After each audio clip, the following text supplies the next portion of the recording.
এ বন্ধু আয় 44 লাখ টাকা ইনকাম করবা। কি 40 লাখ টাকা ইনকাম করবি কেমনে? আরে বেড়া এমনি বেড়া থরসবের মতো বেড়া 3 মাসে 44 লাখ ইনকাম করতে রে, তা আমরা বেড়া 1 মাসে ইনকাম করে দেয় দেম। ভিডিও করবাম বেড়া, কি কস? কি করবো না সত্যি? হ্যাঁ বেড়া, তাহলে চল বেড়া, আমরা ভিডিও বানাবো আর মাসে মাসে 40 লাখ টাকা হ্যাঁ বেড়া, 1 মাসে ভিডিও বানাবো। income করো। কি করে? এ বন্ধু এই থাম থাম থাম, এই বেড়া ভিডিও হইছে না, ললো দে ভিডিওটা দে। তোর বন্ধু এখন আমরা ভিডিওটা ফেসবুকে আপলোড দিমু। হ্যাঁ ফেসবুকে আপলোড দেয়, একদিনে 44 লাখ ইনকাম। ও বন্ধু তুই একটা বালা বুদ্ধি দিছস রে বন্ধু। বন্ধু এই ভিডিওটা অনেক টিকটকে ছাড়বাম, বিকালে মনে করতে 44 লাখ আয় ভরবো। আচ্ছা ভিডিওটা আমি টিকটকে ছাড়ি, হ্যাঁ 1 মিনিট কইরা। আচ্ছা Few moments later. রে বন্ধু ভিডিও ভাইরাল হইছে। রে বন্ধু 40 লাখ হইতে আর কতক্ষণ ভাই? কি রে বন্ধু কথা কইছ না গা?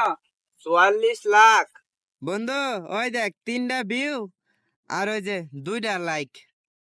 বন্ধু দেখছস, হ্যাঁ একটা লাইক দিছে আর তুই একটা লাইক দিছস, আর হ্যাঁ ভিডিওটা দেখে ঠেলা মারছে, হ্যাঁ তো লাইকটাও দিল না। হ্যাঁ আমি ইচ্ছা বুঝি না, আমার 40 লাখ টাকার ভাগ দে।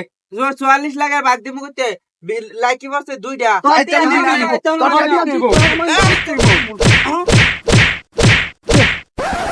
চল বন্ধু এটা মানে মরে গেছে, চল আমরা দেখি। চল দিকে। টিকটক থেকে 44 লাখ ইনকাম করতে গিয়ে এক যুবকের মৃত্যু হলো।